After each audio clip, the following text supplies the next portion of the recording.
तो फ्रेंड आज का जो हमारा क्वेश्चन है वो क्लास 10th साइंस का एक इंपॉर्टेंट क्वेश्चन है जिसे हमारे बोर्ड एग्जाम में बहुत ही बार पूछा गया है। आप देख सकते हैं 2020 में, 18 में, 17 में, 16 में, 15 में, 13 में और 11 में किसी ना किसी तरह से इस क्वेश्चन को पूछा गया है।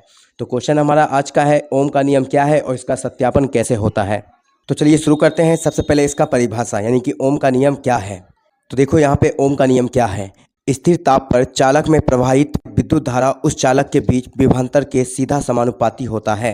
कहने का मतलब है जब किसी चालक तार का ताप जो है बिल्कुल शून्य हो यानी कि उसकी भौतिक अवस्था में कोई परिवर्तन ना हो, तो उस कंडीशन में क्या होता है, उस चालक तार से जो विद्युत धारा प्रवाहित होता है वो हमेशा विभवांतर के सीधा समानुपाती होता है, यानी कि भी समानुपाती आई। अब सीधा और समानुपाती का मतलब क्या होता है, अगर विभवांतर का मान बढ़ेगा तो विद्युत धारा का मान भी बढ़ेगा, अगर विभवांतर का मान घटेगा तो विद्युत धारा का मान भी घटेगा। तो ओम के नियम से हमें यहाँ पे पता चल रहा है कि भी समानुपाती जो है आई के। अब हमने क्या किया है कि समानुपाती के चिन्ह को हटा दिया है, उसके बदले में हमने बराबर दे दिया है और एक कांस्टेंट ले लिया है यानी नियतांक आर ले लिया है। यानी अब भी बराबर आई आर हम लिख सकते हैं और यहाँ आर जो है एक नियतांक है जिसे प्रतिरोध कहते हैं। प्रतिरोध के बारे में मैंने पिछले वीडियो में बता दिया है, आप उसे जाके देख लीजिए। अब देखो यहाँ पे भी बराबर आई आर है, तो यहाँ से हम आई बराबर क्या कर सकते हैं, भी बटा आर, इस आर को इधर भेज देंगे तो आई बराबर भी बटा आर भी लिख सकते हैं। और यहाँ भी क्या है, विभवांतर, और आई क्या है, विद्युत धारा। तो ये इतना सा जो है ये ओम का नियम है। ओम का नियम में बस कुछ नहीं है, जो चालक तार होता है उसमें जो विद्युत धारा प्रवाहित होगा वो उसके बीच लगे विभवांतर के सीधा समानुपाती होगा। अब हम इसे अच्छी तरह से सत्यापन करेंगे।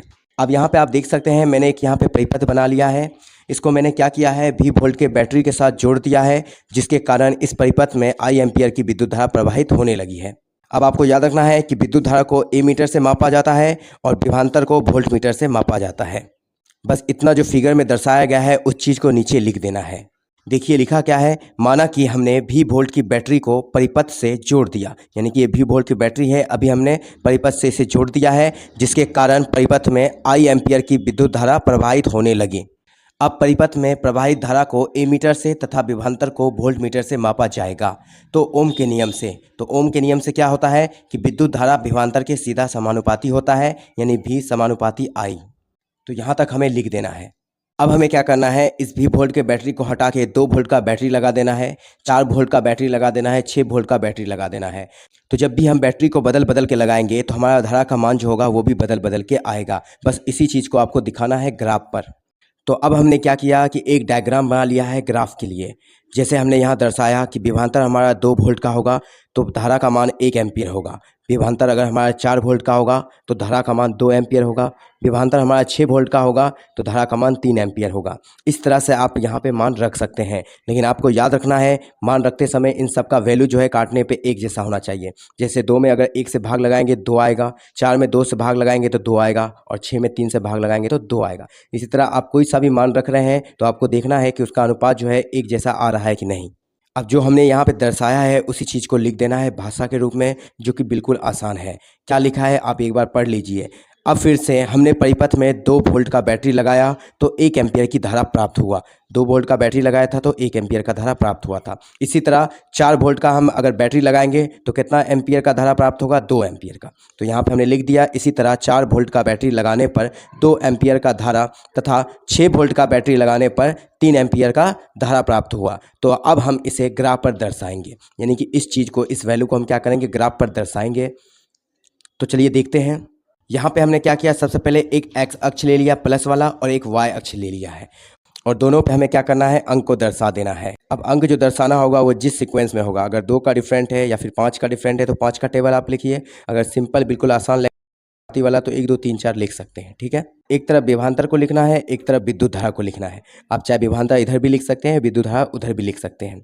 अब क्या करना है, जो डायग्राम में हमारा था उस चीज़ को हमें क्या करना है, इस ग्राफ पे दर्शाना है। जैसे डायग्राम में विभवांतर का मान 2 वोल्ट है और धारा का मान 1 एम्पियर है, तो सबसे पहले हमें इसे दर्शा देना है। जैसे यहाँ पे मैंने दर्शा दिया है, विभवांतर का मान 2 और धारा का मान 1।